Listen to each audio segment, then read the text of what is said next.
Haydos. Absolute pleasure to have you on the podcast, mate. Thank you. Thank you. Thanks for being here. It's going to be a good chat, I think. I'm excited. Yeah, so I think this episode could go for 6 hours. All some of the awesome stuff that you've done. I'm keen to explore everything, all your, as we were saying before we went on air, you got your finger in a whole host of different pies. So it'd be awesome and intriguing to listen to. I'm sure the listeners will be keen to hear about what you've been up to and all your experiences that no doubt many of the listeners again have viewed on TV, as well as maybe get their finger in some of your recipes and had a look at some of your cookbooks. So yeah, you're a man who wears many hats, and I think that's quite literal. On MasterChef, It is very literal.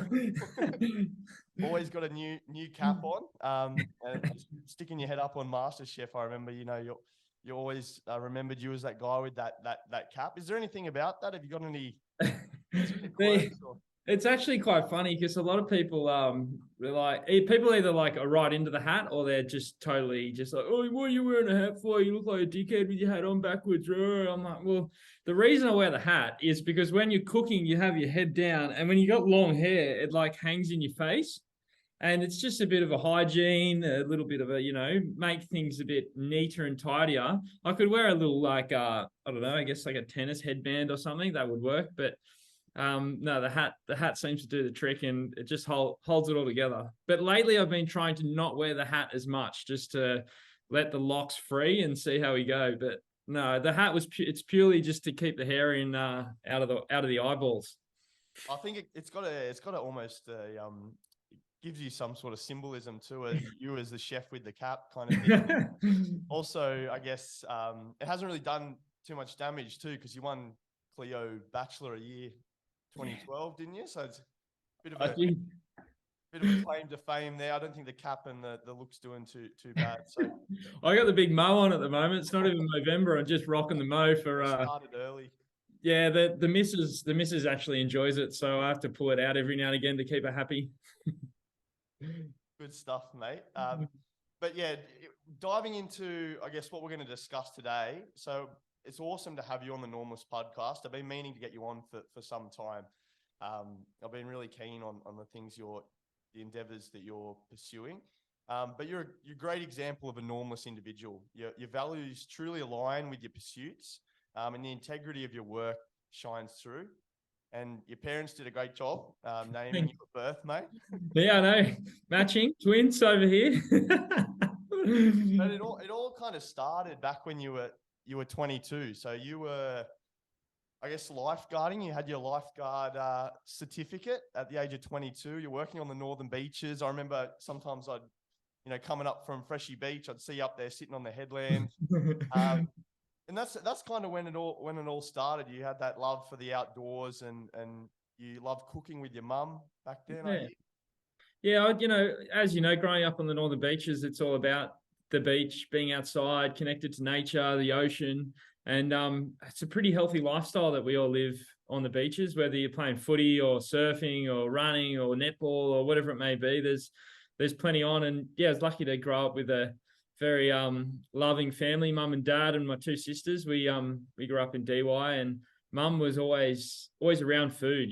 She taught home economics at TAFE. She worked developing recipes, writing recipes, all sorts of stuff when I was a kid. So we were always around good food. There was always plenty of food on the dinner table, and mum was one of those people that could just I guess create something out of nothing, which is a pretty awesome skill, and I feel like one that I've sort of picked up along the way as well. It's always good when you got a semi-empty pantry or fridge and you can still rip out a dish or two and keep the belly full. But yeah, I was one of those kids that just always hung out in the kitchen, I guess, and I'd be constantly asking questions and always very curious. And I think that curiosity really led to the love of food and, learning about recipes and how things work. And there was a real science behind it as well, I think, that I got excited by, and I actually went on to study marine biology at university not straight out of high school, but had a year off, went to the US, lifeguarded over in America, went to uni, studied marine biology. I got offered an opportunity to do a little bit more study after uni, and I thought, oh yeah, that sounds great, but I'm going to go away again, go overseas and do some more lifeguarding and chill out, and then I'll come back and do that. And I never went back to uni, just kept working on the beach. It's too good of a life cycle, the old too good of a lifestyle, sorry, that working on the beach, it's an endless summer. And then yeah, gosh, over nearly, what is it, 11, 12 years ago now, the whole MasterChef thing happened, and that's when everything changed quite drastically and quite quickly as well. You know, you go from working on the beach lifeguarding, which is pretty good job, lots of fun, good lifestyle, good people, lots of sun, surf, and then boom, like I was on MasterChef on TV with the red hat on and cooking away. And it's, you know, a lot of people are like, oh, well, I didn't know you could cook. And yeah, cooking for me was something that I always, I guess, did in the background. It was about fueling the body and keeping fit, keeping healthy. And I always loved cooking for other people. And I think the main thing for me with food was that story you can tell. I've got vivid memories of like some of the travel we've done. Me and my mate Dan, who worked on the beach with me as well, we used to do a heap of traveling all through Europe and Asia and South America, Central America. And it was a great opportunity to meet people and communicate through food. Like, even if you can't speak the same language, you can still share a meal and sort of just talk through that food and that creation of food. And that sort of passion continues on today through what I do with Taste of Australia and TV stuff and telling stories through food. But it's a bit of a long journey to get to where we are today. It was, and I tell you what, it's been an exciting journey. And one of those things we just talked about there, where you've had the opportunity to travel, with the work you do, it's such a bonus, isn't it? The ability to travel around the world and share in different cultures, different food experiences, flavors. And we'll dive into more about what you're doing with some of those TV shows a bit later in the podcast. But one thing I wanted to discuss was your interest in the marine or aquatic environments and diving into the Bachelor of Marine Biology early in life. So what kind of got you into that in the early days? I think it really just growing up around the beach and that love for the ocean, and you know how important it is to everyone, really. You know, as a worldwide thing, it's pretty important. And for me, I just was always, like I said, same with the cooking when I was a little kid. I was one of those people that's just always wanted to ask questions and know the answer to, you know, why this, why that. My dad always tells a story that when I was sort of old enough to sort of get my head around, you know, what a road was and how it worked, I'd say, "Oh, Dad, what's under the bitumen?"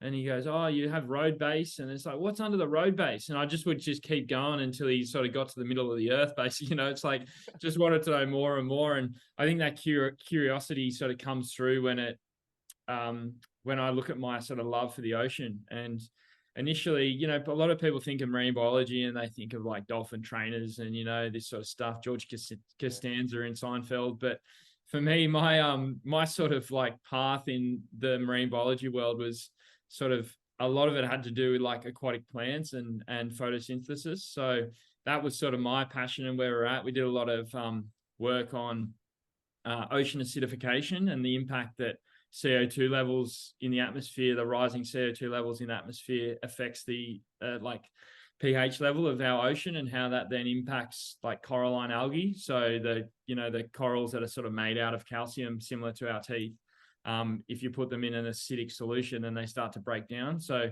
that was sort of where we went with that that sort of science side of things. But for me, it was just a real joy, you know, going to university to learn about something that I've spent my whole life being a part of, and getting a real in-depth and broad knowledge of like the plants, the geography, the everything, the whole part of the ocean was pretty cool, really interesting, and something that I look back on now, and I really just think it was a real highlight of, you know, things that I've done. I even said to my missus the other day, I was like, "Oh, maybe when I retire, I'll go back to uni and do some more study." And she just looked at me like I was a weirdo. But it's learning is a great thing, and whether it's learning at a university or learning at a TAFE or watching YouTube videos online, there's, you know, or listening to a podcast like this, being able to learn and being curious and sort of opening your world up a little bit is pretty important. And these days it's just so accessible. It's so easy. Like, you can't go 2 seconds without, hearing another podcast or, checking something out on YouTube that you've heard about. It's, we're pretty lucky in this day and age to be able to have so much access to information and basically everything we want at our fingertips. And would I say that all of those things are kind of interconnected? Like your experiences early on being a lifeguard, and that's kind of come into your ecological involvement, even in your cooking. So you were just talking about the Taste of Australia, your TV series, diving for abalone and rounding up sheep, catching crayfish, all that kind of thing. I guess that all really feeds into your passions. And I think one of the quotes from Oprah Winfrey that she said was, passion is energy that comes from focusing on what excites you. And I think that you can even hear in the way that you're talking that all of these things, when you bring them together, you're cooking, the water, and you're interested in marine biology, you're really passionate about what you do. And I think that's one of the things that makes you such an enormous individual. Yeah, thanks, mate. No, I am really passionate. And to be honest, I wouldn't have pushed myself for the last 10 years to get to where I am if I wasn't excited and passionate about what we do every day, because it's been a bit of a hard slog, but we've got there. And I think anyone that starts out in any sort of business, whether it be making a TV show or setting up a gym or doing a podcast, you're not going to hit the home run, in the first 6 months.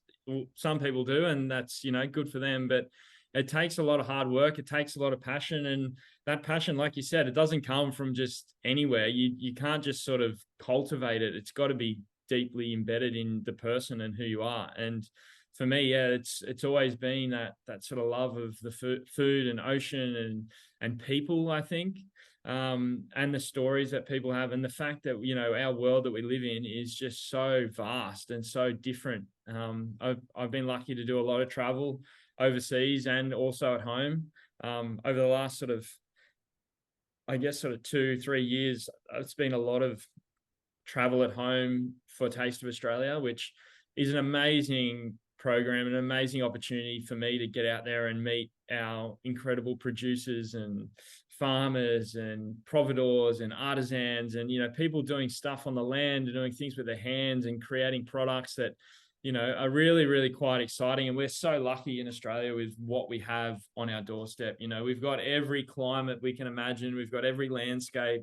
We've got every sort of food, crop, whatever you want, we can get it right here. And that's what I think makes our country pretty special. And that's what gets me excited about, cooking and developing recipes and coming up with ideas. And, when we hit the road to go filming, it's sort of like a mystery box. I obviously know where we're going and know what we're going to see, but, I might do a story and we're looking at a lamb farmer, and then we go and see a berry person, and then we go to a brewery, and it's like, oh, how do I make all those things sort of come together in one recipe? And that's really exciting. It's really fun. It's sort of forced creativity in a way, but it's also controlled, which is nice to be able to have some parameters, but then just have an open-ended amount of creativity when it comes to the food side of things.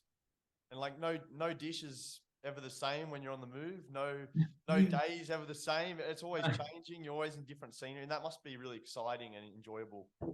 Yeah, definitely. And that's what I love about what I do. Yeah, every day is so different. And you mentioned earlier, I've got a finger in a few different pies, and that for me, I couldn't sort of see it any other way. I think if I was doing the same thing every day, my mind would go pretty crazy. I like to have a few different things running through my head at the same time. My girlfriend probably wouldn't say she'd like that too much, but because I can get a little bit preoccupied with work and different things, and it takes a lot of time. But yeah, I enjoy doing the different stuff.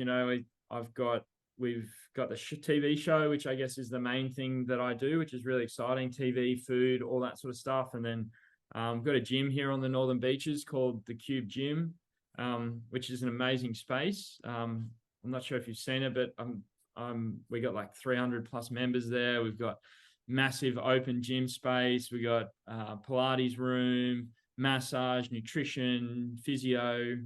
Plus we got a saunas and ice baths set up in there as well. So it's a great all-encompassing sort of health space, which I've sort of we've been doing for, gosh, nearly 10 years next year. February 2024, we've been open for 10 years, which is pretty awesome. Me, Sammy and Louie running the Cube Gym, which is, yeah, amazing. And then I'm sitting in my little, we got a food studio here in Brookvale as well called Studio Maybe, where we produce a lot of our food content and also hire that out to other creatives to, film and shoot and do their thing. There's some guys out in the studio at the moment playing with their big robot, which is pretty cool. It's like a articulating arm that has a camera on it, and it can do all these really cool filming things. So yeah, my day, it's there's no such thing as a normal day in the life of myself. So it's good to be different and good to keep me on my toes. But every now and again, I just need to settle down a little bit and just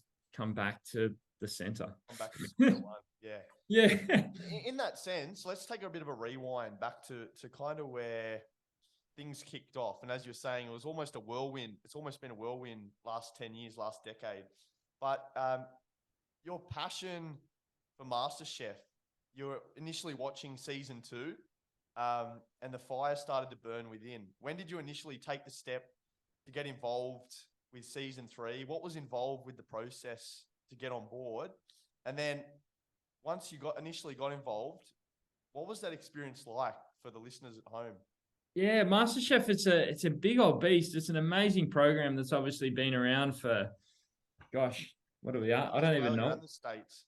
Yeah, so worldwide it's been a huge success across the board. But yeah, so season 3 MasterChef, yeah, I was, like you said, I watched season 1, you watched season 2, and I was like, oh yeah, I could do that. I reckon I could give that a crack. Probably a little bit overconfident, to be honest.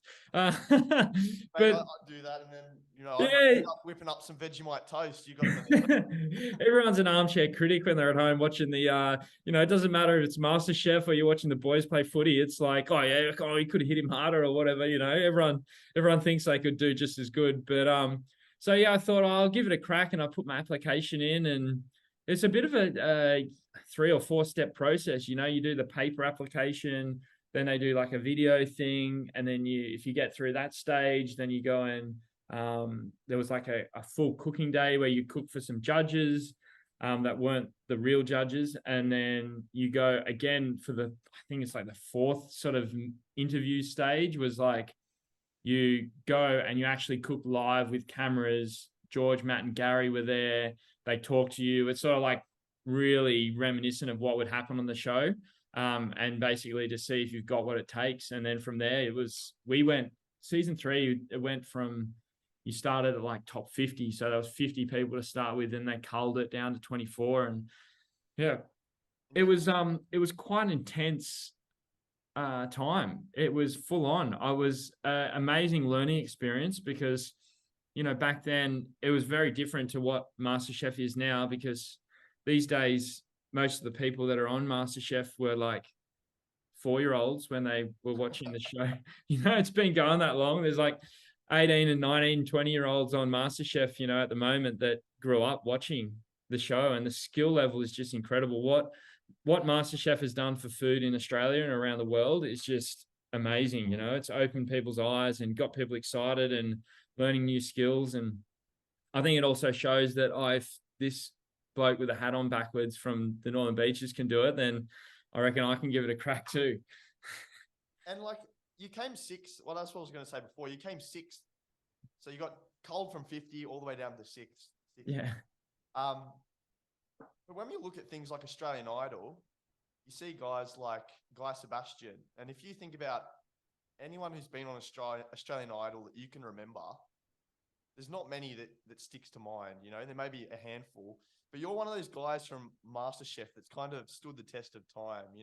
I don't remember a lot of the winners, but I think it's those individuals that can market themselves well. Yeah. And I think you've really done that. And one of the reasons for that, you're talking about Studio Maybe, but your partner, she does a lot of, is it media and graphic design or that kind of thing? Has that really helped you with, getting your image out there and getting your, business? Yeah, I think like you sort of said, it's funny how you mentioned, like, I don't know too many people from MasterChef, the winners or whatever. I think with a platform like MasterChef or Australian Idol, at the end of the day, as long as if you give it a red hot crack and you are someone that is obviously pretty decent at whatever the talent or skill might be, and you make an impact to the Australian audience, then you're going to do pretty well. So I know there's a lot of crew that have done really well off the back of MasterChef and whatnot that may not have won necessarily, but they've had that passion, that drive. And I guess for me, it was just like a ruthlessness that I just never let go. I always wanted to be able to have this, TV show idea that I've always had brewing in the back of my mind. And it's only been in the last sort of 2.5 years where I've actually made that be able to come into fruition. And, it wasn't off the back of not trying. There's been 5, 6, 7 different TV ideas, few of them that have come off and gone through 1 season or 2 seasons, or it's just been this wave of like, yes, no, yes, no. It's like up and down. And for me, that was really hard to deal with for quite some time, was the tumultuous nature of the media industry. The fact that, everyone wants to blow a little smoke up your ass, I think, and get you all excited and yeah, we're going to do this. It's all like, rah, all this hype. And I found out very early on that until your name's signed on the dotted line and the cameras are rolling, then nothing's actually going ahead. You've got to really push hard and work hard to do it, and no one's going to do it for you. You have to create it. You have to put yourself out there. You have to be, creating your own content, working your own ideas. And if you don't do that, then it's just going to disappear. And again, that comes back to that passion. And I think for me, one of the biggest things is, the work ethic. You got to be willing to put in the work hard, put yourself out there and have a crack, and not just have a crack for a couple of weeks. It's like, what they say, it's like 10,000 hours of whatever it is to be a master of something. I don't know what the quote is, but anyway, yeah, it's a lot of work to get to that top level and where you really can start to shine. And I think, you look at your persona, and it's interesting to hear that you had that, that hardline kind of mindset or approach where you were just going to be tooth and nail to the end. The persona came across as very laid back, easygoing. A lot of that, do you think that had something to do with maybe your popularity amongst people that were tuning into season 3? One thing I always say to people is, like, I feel like a lot of people on TV can sometimes be putting on a little character. Whereas what you see with me is, I guess, what you get. I always say to people that the person that you see on the TV, I want that to be the same person that sits at a dinner table with my family, talks to my grandma on the weekend, down the pub with the boys, on the beach. It's all the same person as the guy on TV, because if you start trying to fabricate a different personality, it becomes very, very hard to stick to it and keep it genuine. And for me, the one thing that I've always found really important is, that being genuine, being who I am, and not trying to be someone I'm not. And that's really important in the media industry, because, as soon as you sort of miss that little cue, then you just come off as a fake and a fraud, and it's never going to work out. Yeah. Is it hard? Like, did you watch the series again when you got home? Is it hard watching that one? I didn't. I was too scared. Like, they just pull you apart, don't they? They take a scene and they'll chop it up the way they want it, and create some trouble out of something that's typically like quite no real issues involved. The one thing, it's funny though, because you see a lot of people come off reality TV and they're like, oh, they edited it to make me look like this and that and wada. But unless you say it or do it, they can't do anything with it. Exactly. So if I call you a fuckwit, they're going to record it and they're going to use it. Yeah. You know what I mean? If I don't call you a fuckwit, then it's never going to get used because it never happened. So it's like, it's just, if it's there, it's there. They it's very hard for them to edit like all these different little words together. But no, it's funny. Like it's TV though. That's the one thing people got to remember as well. You're there for a reason, and that's to entertain. Did you get any training in kind of emotional intelligence or communication? Was there any of that before you went on the show to try and help you with, handling some of those, hairy situations? No, not really. I think the lifeguarding helped because it's funny working on the beach. You'd go from sitting there chilling out, having a great time, watching the water, having a little chin wag, maybe having a cup of tea, and then next minute, bang, something really bad can happen, and you got to go from that sort of like steady state into action really quickly. And to do that, you got to be able to manage that, like you said, your emotions, your heart rate, everything. Adrenaline's got to be under control. And I feel like in the kitchen in MasterChef, it is a bit like those high intensity emergency situations where you sort of, working hard, you don't know what you're doing, and then bang, it's on. You just got to be able to sort of flick the switch and at the same time keep everything calm, controlled, level-headed, and just think before you do, I guess. So yeah, that's definitely, there's a bit of a link there, I think. What was it like facing up to Matt Preston, George Calombaris, Gary, and Matt Moran? Like on TV, the music was so dramatic. It was such a build-up. Was it like that being there? Were you nervous as shit, or was it? Oh yeah, I was definitely nervous. Definitely nervous. It's funny because like on the TV, obviously you see the judges, you see the contestants, but what people don't see is like the 50 other people that are in the room. So it's like there's cameras everywhere, there's crew, it's like there's lights, it's a massive production. So you're not just like Hayden at a kitchen bench with a couple other people at a kitchen bench. It's like, just this surrounding like massive humanity that's just constantly dynamic and moving. And it's hot and it's loud and it's bright and all those things. And at the same time, you're trying to, not look like a dickhead on national television. And so you talked about how, being a lifeguard, being on the beach, that might have taught you some of those skills that you brought into the show. And we talked earlier about how passion comes from kind of mixing your skills and your interests. Along with that marine biology undergraduate that you did, the lifeguarding, you're also a keen surfer as well. So have you been doing that since you're young fellas? Yeah, the surfing, I still remember one of my first ever stand-up waves was at out at sort of like Snapper Rocks there, Greenmount. And I've been surfing since I was, forever. I don't know, 4 or 5, something like that, and 36 now. So it's just something that I've always done and always been a big part of my life. I feel like these days, though, I'm a bit of what you might call a fair weather surfer. So only when the surf's good and everything's sort of all the stars align. But that's more of a choice than anything. It's hard to do everything. I've been like these last sort of 6 months, I've been really enjoying being back on the kayak, been doing some ocean paddling, been swimming a lot, been in the gym a couple of times a week. And you can't, like, if we didn't have to work and we didn't have to make money, then I could probably go for a surf and do a few other things. But for me, when it comes to like health and fitness and whatnot, you really got to prioritize what I'm sort of feeling in the moment. And surfing for me is one of those things. It's always there, but sometimes it's like once a week, sometimes it's once a month, and then other times it's like 3 times a day. And it's just one of those things.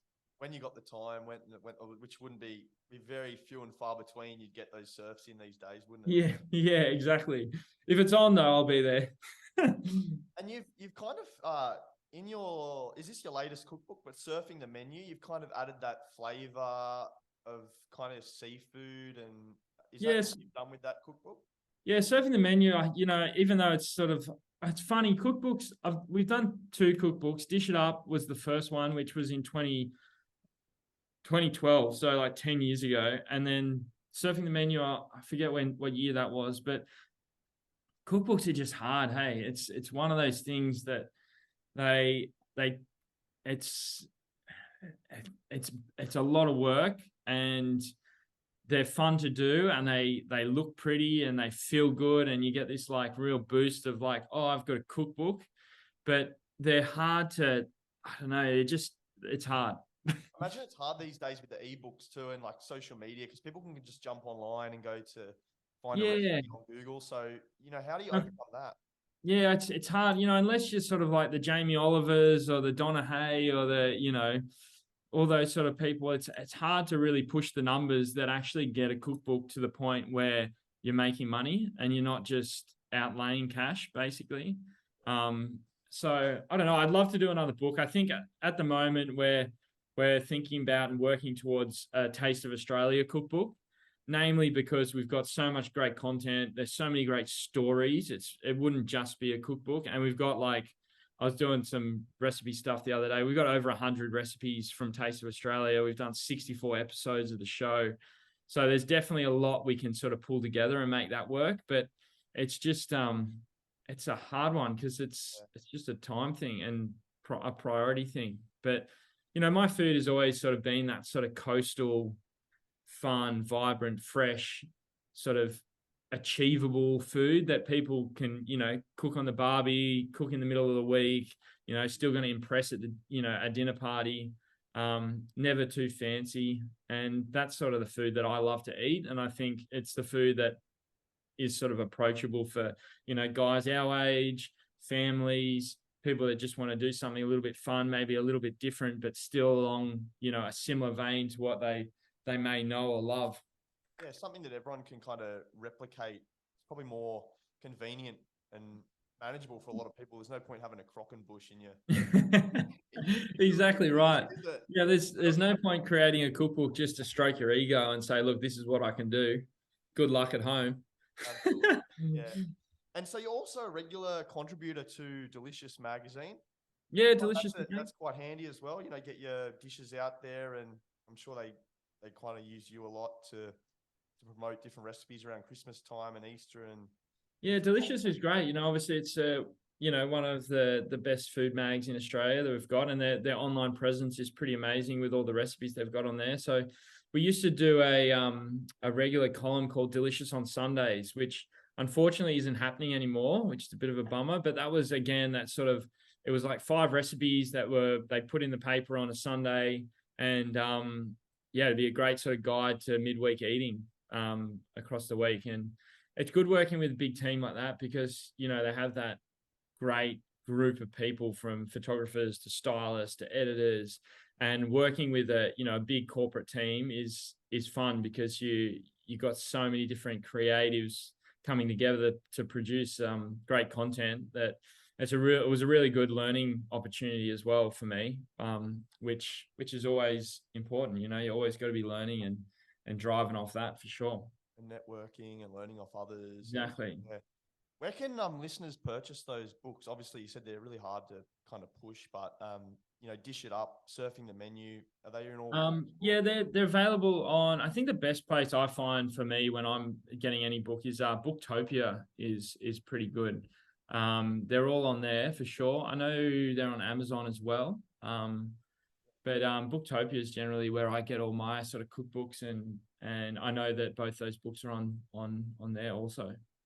That's awesome, mate. And I guess one of the things you faced up to Matt Preston, George, Gary, Matt, but then you also jumped to the other side of the fence and you hosted the Family Food Fight on Channel 10. What was that like? Yeah, Family Food Fight. That was a classic. That was really fun. We shot that down in Melbourne. Matt Moran, myself, Anna Poloview, and Tom Parker Bowles. And that was an incredible experience. And like you said, it was I think I had a little bit more I don't know what's the right word I'm looking for, but I empathy, that's what it is. I had a bit of empathy for the guys that were cooking in the kitchen because I'd been in their shoes basically. And it was a fun show. It was a shame that it didn't get past. I think it did 2 seasons, which is great, but shame it didn't sort of take off or go any further from there. But no, it was good fun, and I loved, Matty Moran is one of my favorite humans. Tom Parker Bowles, he is a legend and a man that has many, many great stories to tell. And I haven't seen him for quite some time now. I look forward to catching up. And then Anna, who is just a rock star, she was great fun to work with as well. And it was again good to sort of be a part. We talked just now about the Delicious magazine stuff, but working with the team, the production crew on that show was really impressive because it was, a full budget, proper TV show with a massive team, massive production, and really, really fun and exciting stuff. So that was for me, that was really, really special and a real highlight. And it was a bummer that it didn't continue. It would have been cool to have kept going, that's for sure. Did your passion to participate in that have anything to do with, growing up with mum and cooking? Is that kind of the essence of what they were trying to achieve? That family? Yeah, I think they were trying to achieve that sort of, like you said, basically that family dynamic in a family style kitchen, cooking, home cooking. Not they didn't want to be another MasterChef, because going back to what we're talking about, the crock and bush, not everyone can do that. Yeah. Whereas, you see, a Greek family or an Italian family or a Chinese family or an Aussie family cooking, family classics in the kitchen, and you're like, oh, I know that, or my recipe's like this, or we do that, or mum does it this way, or dad used to cook it in this style. It was, I think that's sort of the vibe they were going for, and they definitely got it. There was some fun recipes and some fun cooking, and then obviously with every TV show is the drama of like cooking and being in that family dynamic. There's always going to be a bit going on, and that was a lot of fun to watch and take in as well. I think it was like one of those things too, where I think you got a bit of criticism at one point for, serving up some of those dishes, but doing them really well. But those, more simple dishes, which were people can replicate in the kitchen. And I think it's MasterChef or any of these kind of shows, they really want you to bring forward something that's, crazy. Like I think Reynolds from one of the latest seasons that did the snitch, for instance, and crock and bush, like something that just blows everyone's mind. But I think that's why a lot of people would gravitate towards a lot of the recipes that you put out on your Instagram and your social media channels, because, it's something that, can easily take, replicate, and then share with the rest of the family. Yeah. It's not too expensive. It's not too much time to prepare. It just makes everything simple and convenient. Yeah. Well, and look, I think about Reynolds' food, and that man is an absolute genius, and I love the guy to bits. He's the most, like we did, what was it called? MasterChef Back to Win.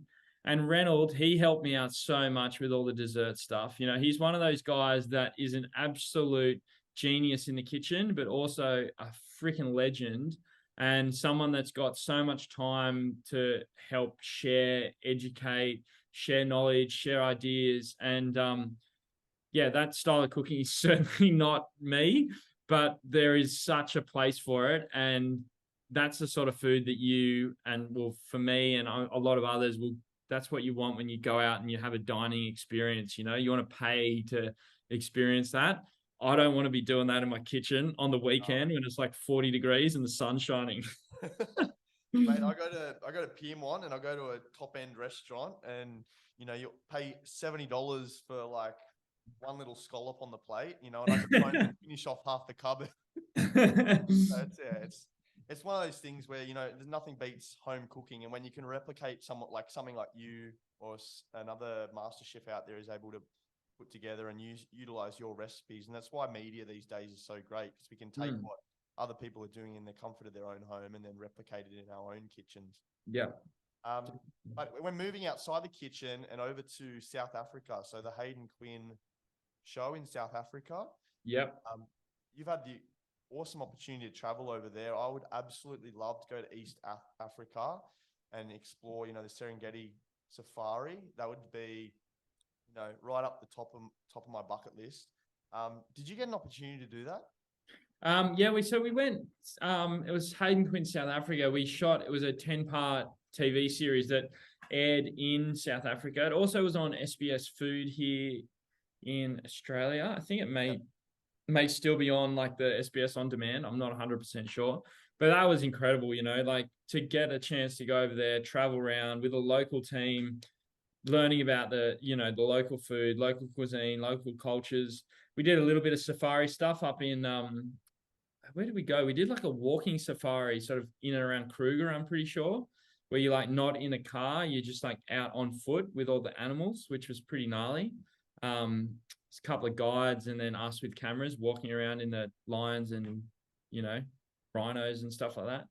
Pretty spectacular. But that was an amazing experience.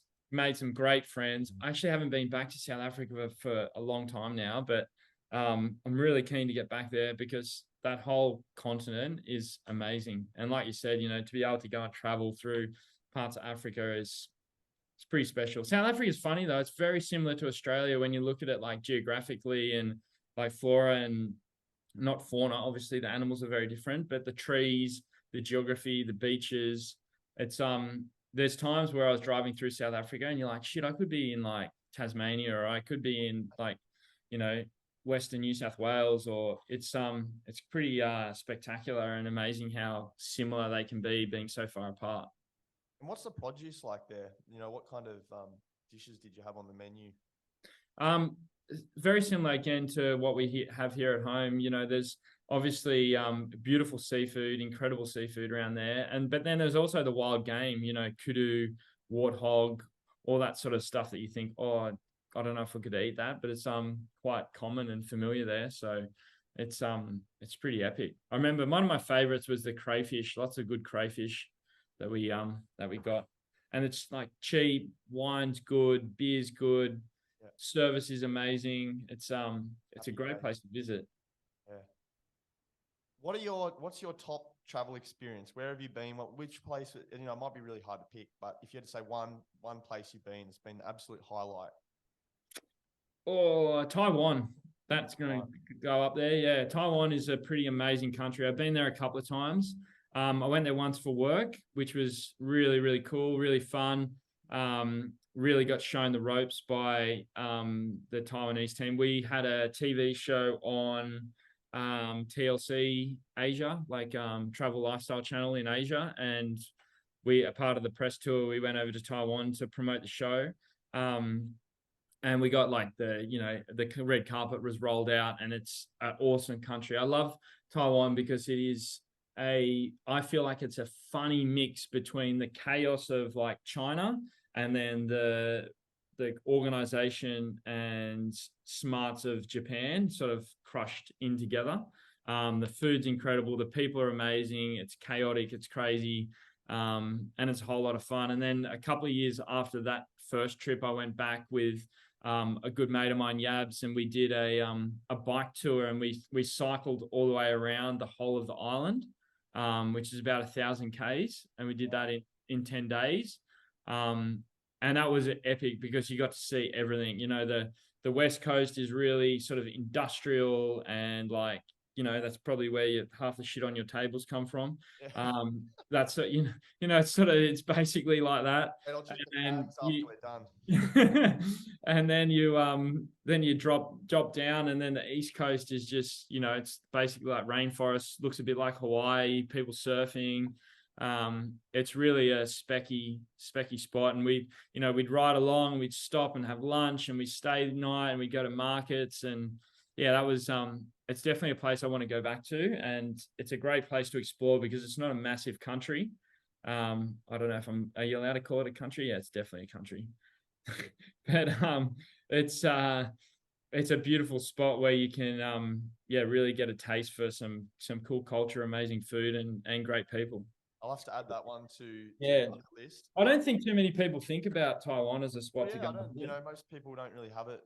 Well, not that I've spoken to, obviously, maybe others, but definitely put that one on the list. And next place that you want to explore with your cooking and. I really want to do because my missus is from the US. I want to do a taste of Australia, but I want to do it like a taste of California, where we go from either from the Mexico border up to the Canadian border, or from the Canadian border down, and sort of show off the different food and how it changes from sort of north to south along that Californian coastline.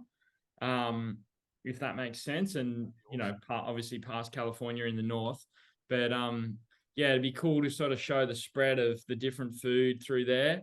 And then another one still in the US, I really want to do a taste of the South, like, you know, those southern states, and, you know, show off all the different cultures and craziness that goes on down there. That'd be a dream. But and then also Japan, it'd be cool to do Japan. I'm just saying these ones because they're actually ideas that we're working on currently. So I'm just putting it out into the universe to hopefully make it come true.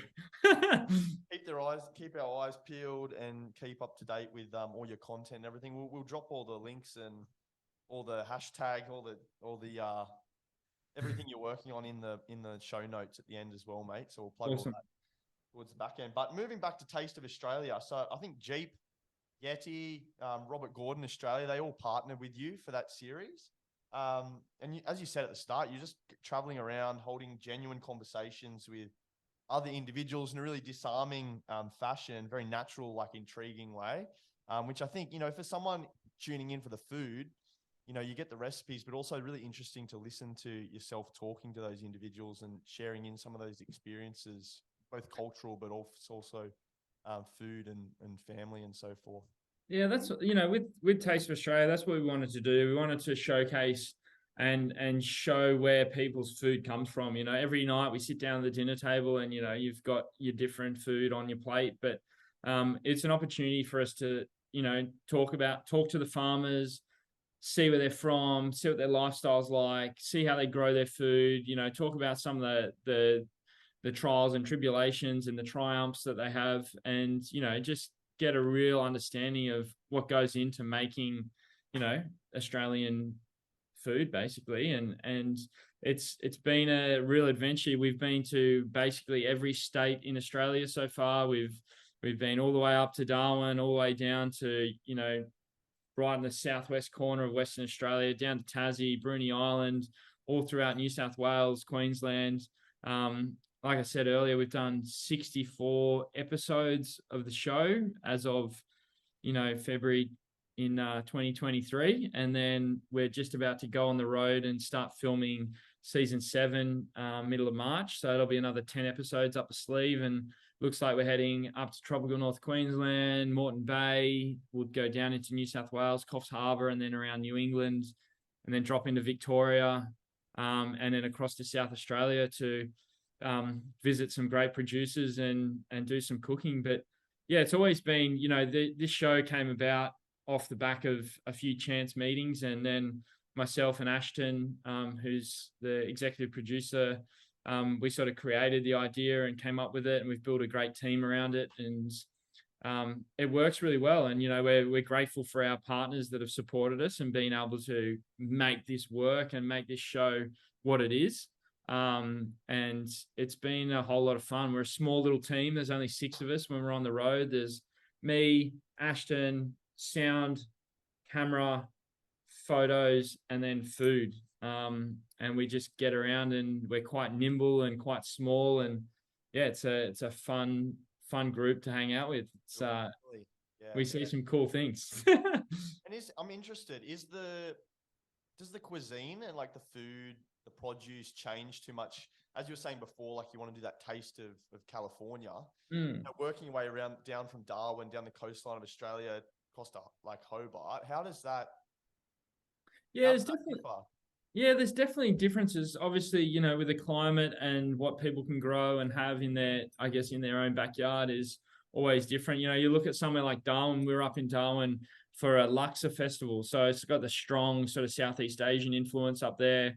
It's quite tropical. It's warm. It's hot. They've got all those sort of tropical foods that they can easily grow in and around the region. And then you drop into somewhere like Tassie, where it's, you can grow wasabi and different things like that need a cooler climate and lots of water and whatnot. And then, you go somewhere like Sydney, which is so multicultural and cosmopolitan, or Melbourne, which is the same. It's a real, even like within those larger capital cities like Melbourne, we're in Dandenong and ate at an Afghan restaurant, and had totally different food there. And then you go up the road and it's something so totally different. But for us, it's the interesting thing for me is the way different areas and different people do have different farming methods as well. You might think that lamb farming is the same everywhere, but it's always a little bit different. People are doing different things. Beef farming is the same. It's all, we went and did a story on a tomato crop, and it's like inside the biggest glass house in the Southern Hemisphere or something. And it's all very automated and it's very modern and techie. And then the next minute you go down the road and it's just like a little old lady making sauces in a, jar in a kitchen. We get to sort of see the length and breadth of the different food climates of Australia through the show. That's so awesome, mate. You get to experience all that. Hey, another sort of side tangent on that. You were talking about the 10-day cycle you did. and obviously the surfing, being around the water. You're really into, taking care of your health and well-being. And as you said, with the Cube Gym, but you're really health conscious, and also really just look at sustainable living and how you can, just be a better human in general. So sustainable living, what is it? It's a lifestyle in the way to reduce the use of the Earth's natural resources. I think for me, yeah. How do you approach your life in that sense? I think for me, the biggest thing is education, like to educate yourself on what you're doing, how you're using your resources, where they're going, where they start from, where they end up. And when it comes to food, I think the most important thing we can do is, understand where our food's coming from. The farming practices, the farmers, traceability, all that sort of stuff. And we're very lucky in Australia that, our farming practices are pretty incredible. They're pretty top notch. And, I think the farmers get a bit of flack every now and again. And a lot of that flack comes from people that have never stepped foot on a farm, which is bizarre to me. I get to do that, basically half the year. I'm standing on people's farms, whether it be a massive producer or someone, like I said, it's just growing a small crop of lavender in their sort of backyard that they're selling and turning into oil, which is a weird example, but that's a story that we've done. But I think for me, knowing that a product is Australian, grown by Australian farmers here in Australia, I think that's like your first step towards, ticking one of those boxes, that traceability and knowing that you're supporting local is really, really important. And I think it's just being more conscious of everyday usages, whether it be turning off lights, not using the dryer, putting things on the clothesline, really simple stuff that, I think that a lot of people grew up with, and particularly people like our parents' age would have grown up with, this sort of more conservative way of living when it comes to waste, which I think as modern life becomes more and more convenient, people become more and more wasteful. And it's just being conscious of that, I guess, that waste and what we're doing with our lives. Yeah, I think this was one of those things that I've always been really conscious of, where my meat's coming from, and, whether buying from those supermarkets like Coles and Woolworths versus like going to local butcher. But I guess the first thing when it kind of dawned on me was when there was that hepatitis with the berries coming from overseas, and kind of for, where like being more intrigued and interested in where my product's actually coming from, the food I'm eating. I think it's really really great thing that you're advocating for that more sustainable way of living. And I think it's something that we should all be much more aware of. In terms of like your own cooking and lifestyle, how do you approach that? Whether it comes to exercise and eat, I hear stories about chefs where they're so buggered, they go home and just make a cheese toastie or a cup of noodles. Are you like that? Or do you go home and whip up some of the delicacies we see that you brought to the MasterChef stage? Yeah, I try to, for me, a lot of the time, I enjoy cooking. It's funny when you're cooking for camera, or you're cooking for people, or you're cooking and, whatever, it can become a bit of a chore. But when I'm cooking by myself and it's nice and relaxed, it's a real, I guess, passion, and it's a real relaxing moment for me. So I do enjoy creating when I'm at home. At the same time, though, doing that is, for me, food, especially when I'm working hard, training hard, I still first and foremost think of food as fuel, if that makes sense. Food is a way for me to fuel my body, fuel my brain, keep myself healthy, get my nutrients. So that's always my first thought whenever I'm creating a meal, particularly at home. And then the other thing is like, I'm thinking about costs. I'm thinking about where the food came from. I'm thinking about what have I got in the fridge that I don't want to waste. I need to use this, and this up. So yeah, a lot of the home cooking is sometimes a little bit mismatched, a little bit all over the shop. But generally, yeah, tonight I've got a very simple meal of lamb chops, sweet potato, and broccoli.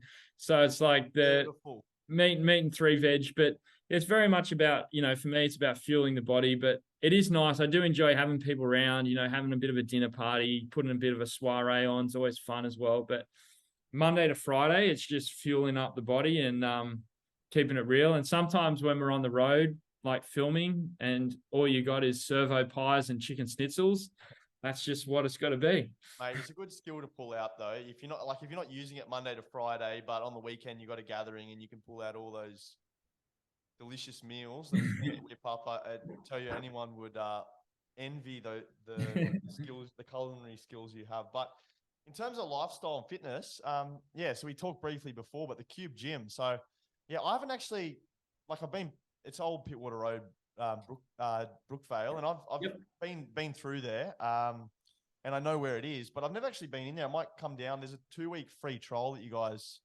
have on we got offer. Yep. And I think it's, you can talk to the listeners about more of what it's about. But it's obviously located on the Northern Beaches, a little group that you do a lot of group classes. I think 75 classes per week. Yep.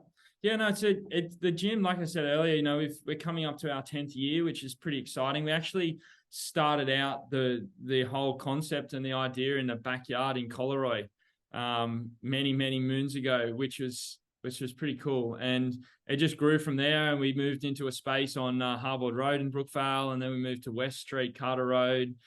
Now we finally got our forever home in Old Pittwater Road, and we got 1,500 square meters of space. We got basically our main bread and butter is those group sessions, like you said. People coming together. You turn up, whether it be 5:15 in the morning or 5:30 at night. There's a session on. There's a highly trained coach there, ready to take you through it. You don't need to think too much. It's just straight into the action, and surrounded by a group of really motivated individuals that are all there for a similar reason. And it's great too, because there's a mix of, guys our age, my dad goes along, my mum goes along. It's like a full spectrum of people across, the age group, the skill level, the fitness level. So it's really nice to be able to have that mix of different people that do their thing in there. And then, we get Olympians training in there. We've had the All Blacks training there. The Seagulls have trained in there. It's a great space, and we pride ourselves on our community and the people that we have a part of the team. And we've recently sort of expanded into that sort of more, recovery space, prehab, rehab stuff. We've got our physio, exercise physiology, massage, nutrition.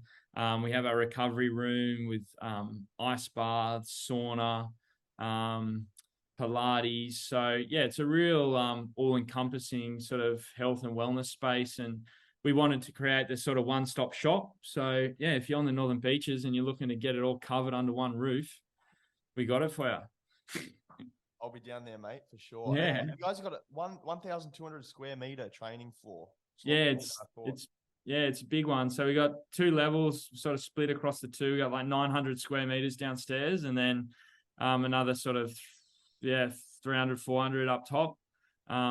Which is our sort of more clinical space up the top, and then downstairs we got the gym floor, and then it's a pretty epic spot. I was scanning through some of the trainers there, and I know a few of those guys that are working there, which is interesting. And you guys, as you said, you got a plethora of exercise physiologists, physiotherapists, and also some reformer Pilates. So a good mix. And obviously, these days, moving into more evidence-based practice, it's great that you got some allied health professionals in there that are really helping give a bit of credibility to what you guys are doing as a gym and the services that you're providing.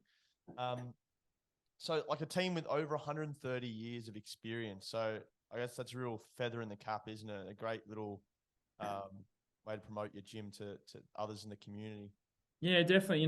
We've always prided ourselves on our team, and that's sort of, I think, where we've sort of really excelled is that experience, that dedication to training. And, they're not just fitness trainers. They've all got degrees. They've all got level 3, level 4 coaching. So it's really headed up by Lewis, who's my business partner and runs the gym day to day. He's got his master's in exercise physiology. He runs the sort of allied health side of things. And you mentioned it before, it's all evidence-based training. So it's not just sort of throw something up on a computer screen and you watch the dummy jump over the bench 3 or 4 times and then, do something else.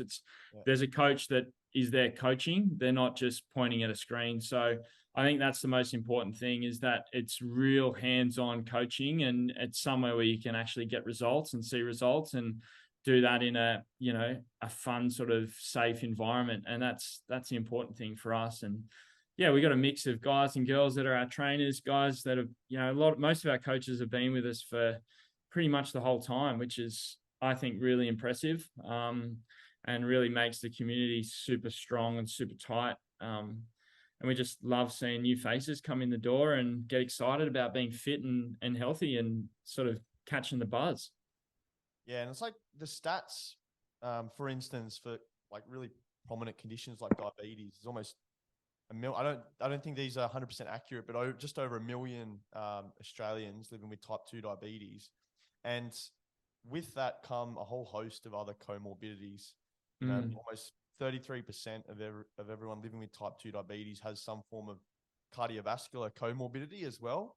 And with that comes medications and other complications. And, you know, if we don't account for those, like for instance, if someone has diabetes retinopathy, the risk of them losing their eyesight if they jump into, you know, maximal intensity strength or resistance exercise is quite high. And, you know, if they go and see a PT and they don't get the appropriate guidance and expertise, that risk is real for them. And I think it's fantastic that you're employing these people in your gyms, and we need to really get more attention and awareness about the role of an exercise physiologist in the care of these individuals too. So good stuff that you're doing there, mate. No, appreciate it. Yeah, we're very very proud of our programs that we run with our EPs and the work that we're doing, and the fact that we can, you know, our goal has always been to be able to have a full pathway from, you know, unhealthy population, which is a terrible term, all the way through to being in the healthy population. You know, if you come in with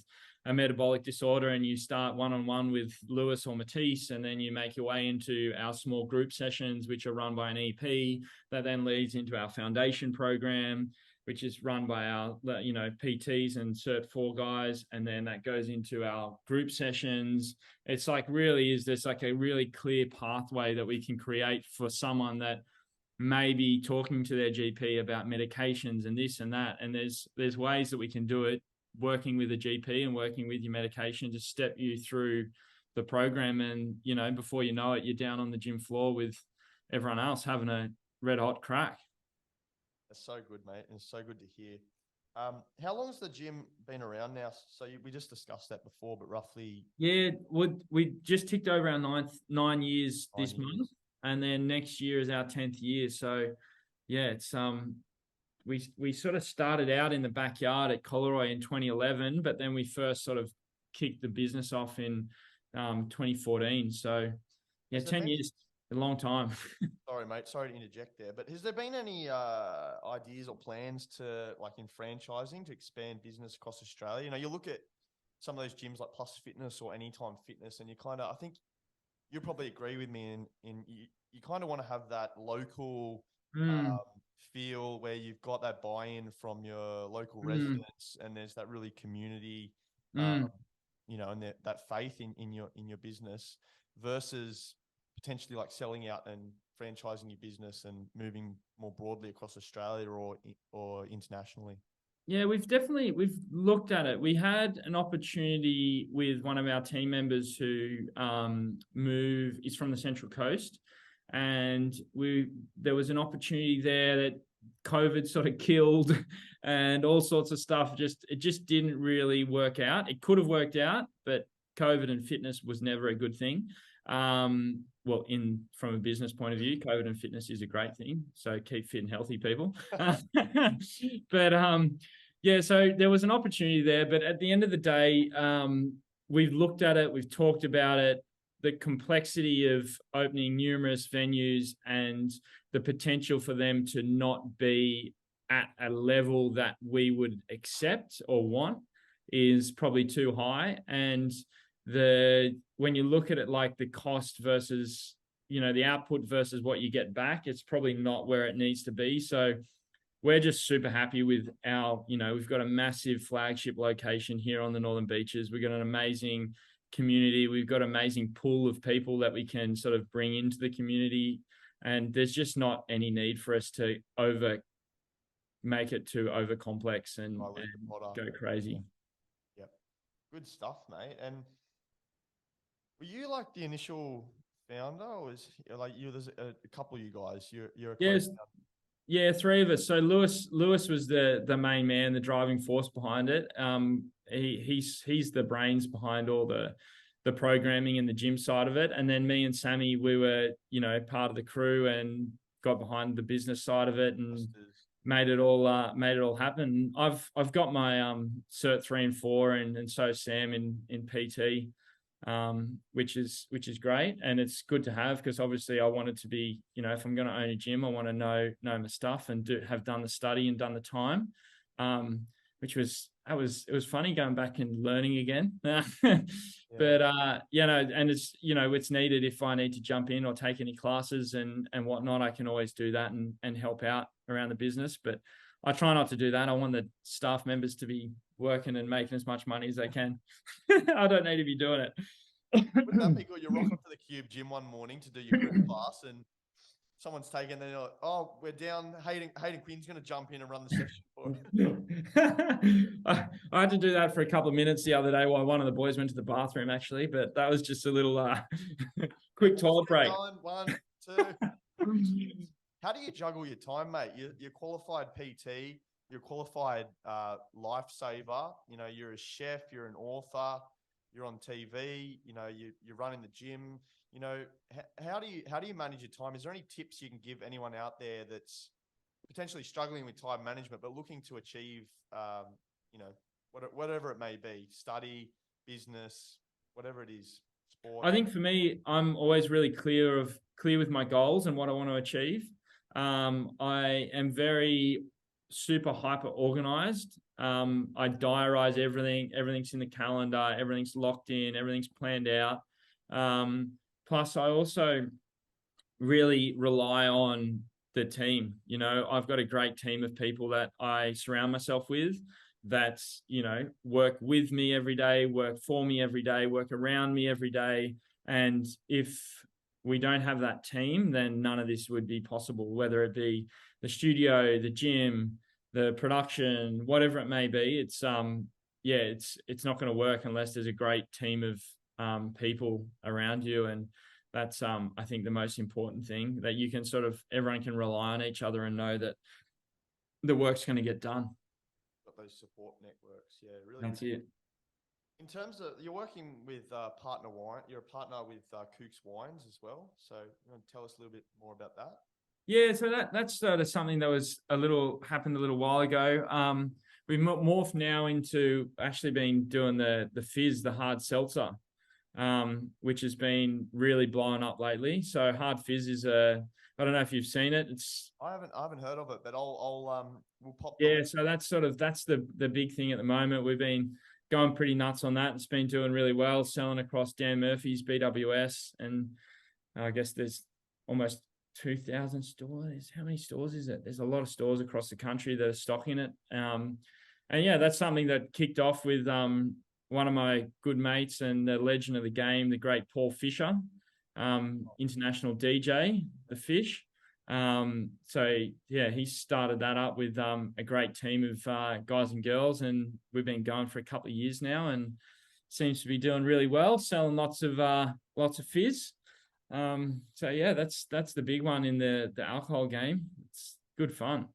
And you're pushing that, but alongside with a lot of your endeavors in terms of charity-based work with the Starlight Foundation. So you're an ambassador there. Have you been involved with like the telethon kids? Yeah, Starlight's one of the amazing charities that I get to support and be a part of. I work with Starlight and Life Changer Foundation. Starlight is very close to the heart. My little sister Madison had leukemia when she was 5 years old.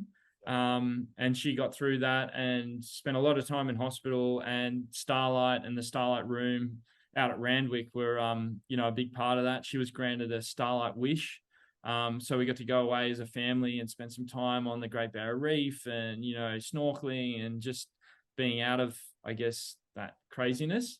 And they do amazing work for kids across Australia, and the Starlight rooms are incredible. The Captain Starlights are just the most fun-loving, generous people that you can come across, and it's all to, I guess, put a smile on sick kids' faces and sort of take away that sort of being in hospital feel just for a little second. It's not always the easiest thing, but to have somewhere they can sort of escape to in the hospitals is pretty special. And it's one that I'm proud to have been a part of for, nearly 10 years now. And it's an amazing charity. Just that intermittent kind of joy, fun, to take their mind away from the grim reality, which is really awesome, mate, that you're doing that. We'll pop in the show notes, how people can donate to the Starlight Amazing Foundation as well. But what's next on the cards for Hayden Quinn? I guess what's your next endeavor along with the shows? We're just off filming in March. So we'll go away and spend some time on the road, which is always fun. We're just pushing really hard. It's, when you got all these little small businesses running, it's a constant grind to just make sure that the bills are getting paid and the team's getting paid and everyone's happy. So just getting people in the studio, filling the books there, keeping the gym ticking over, which is great. And then I'm actually getting married in September this year. So that's an exciting moment. Happy days. Yeah, no, congratulations, Hayden. That's awesome to hear, mate. And thanks. Yeah, it's been a long time coming. So Jax is going to be very, very excited, and we're getting married over in her home country of the US. So we'll be over there and got the friends and family coming over and whatnot. So it's going to be a blast, and then we'll be off to Japan for a sneaky little honeymoon for a couple of weeks. So wow, well, that's what we're talking about. Hey, you're saying you're going over to the States. You could combine the wedding, the food, your California experience and everything into one huge trip. One trip. Yeah, so that's going to be good. And then the back end of the year, we'll just we'll have to go pretty hard again, sort of October, November, December, and we'll do another season of the show, and that'll knock out probably, it'll either be season 8 or season 9, depending on how much we get done between now and September. But yeah, that sort of takes up most of the time. And I've been told by Jax that I'm not allowed to do any more business things, and there's enough going on in my world that I just got to stop. So that's slow down. Yeah. Slow down, Tiger. Yeah. So in terms of slowing down, the advice you're getting from Jax, maybe you don't have the capacity to give others the advice. Maybe we should get Jax on here to give.